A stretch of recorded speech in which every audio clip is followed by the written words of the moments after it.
이제 전압에 대해서 설명할 텐데요. 전압은 여러분들이 기호로 V로 나타내거든요. 그런데 전압이라는 거는 전류를 흐르게 하는 능력이에요. 그래서 전압과 전류는 무슨 관계가 있냐면 비례 관계가 있어서 전압이 만약에 2배가 되면 전류도 2배가 돼요. 단위는 전압은 볼트를 사용하고요. 그래서 우리가 이제 전압을 갖다가 추상적이니까 수압의 비율을 하거든요. 그럼 여기 밑에 표를 보시면 이 표를 알아두셔야 되는데 수압은 전압의 비유가 되고요. 여기 그림에 물레방아가 돌죠.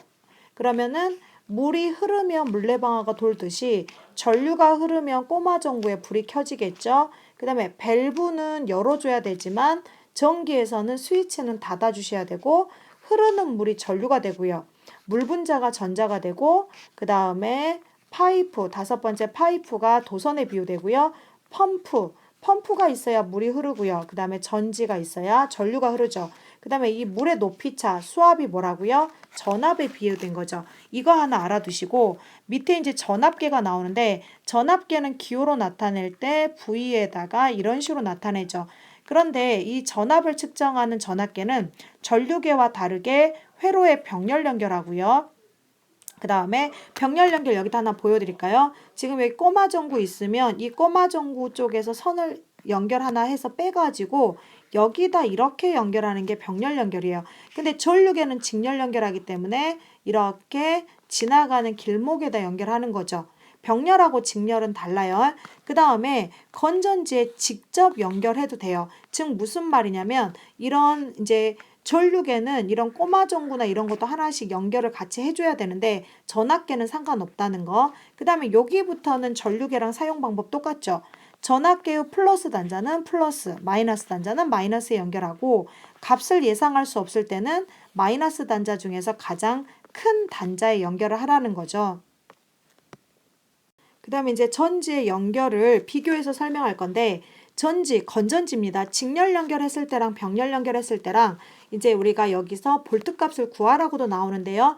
직렬 연결은 하나 연결할 때마다 이게 하나짜리가 1.5V라고 할게요. 그럼 1.5V가 3개 연결돼 있죠. 그러면 다 더하시면 돼요. 그러면 이 회로에서는 몇 볼트가 감지되냐면 여기서는 1.5짜리가 3개니까 4.5V가 전압계에 기록이 돼요. 지금 이 전압계는 회로에 직접 연결해놨죠.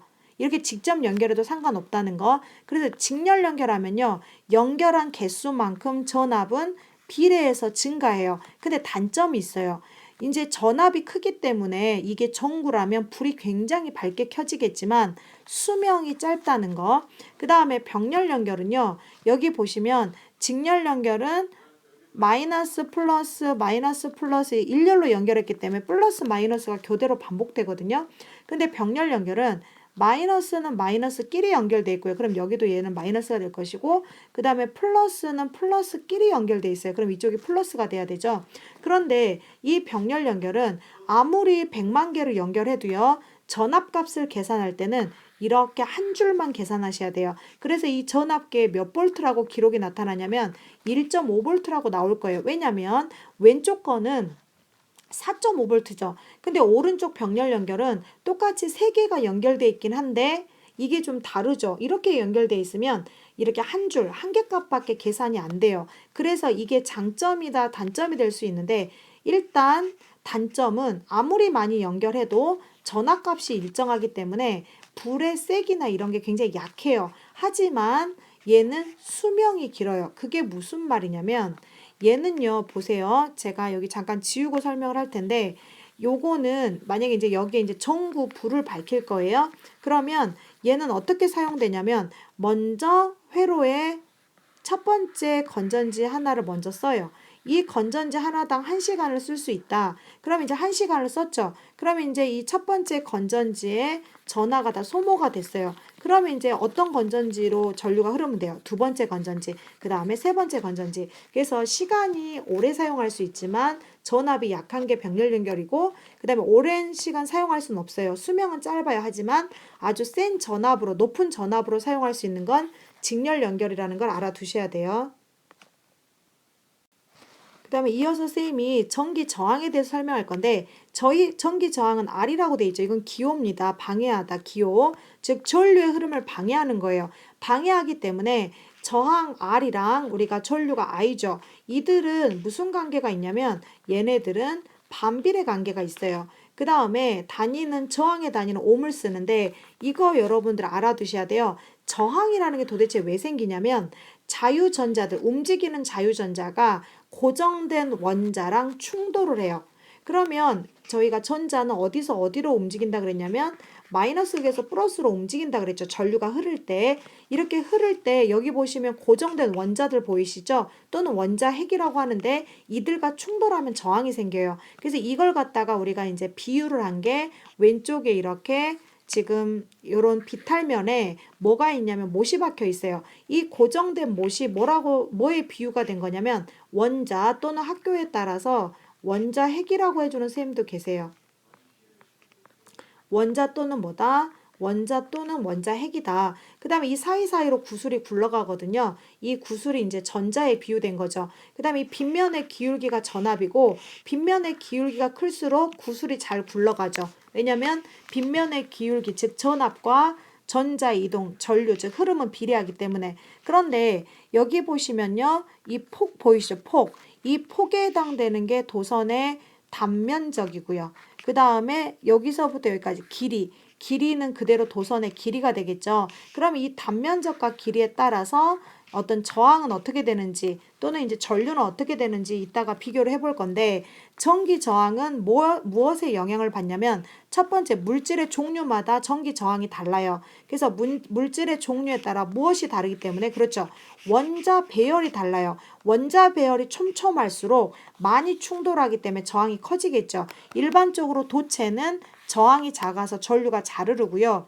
부도체는 저항이 커서 전류가 잘 흐르지 않는 걸 우리가 부도체라고 해요.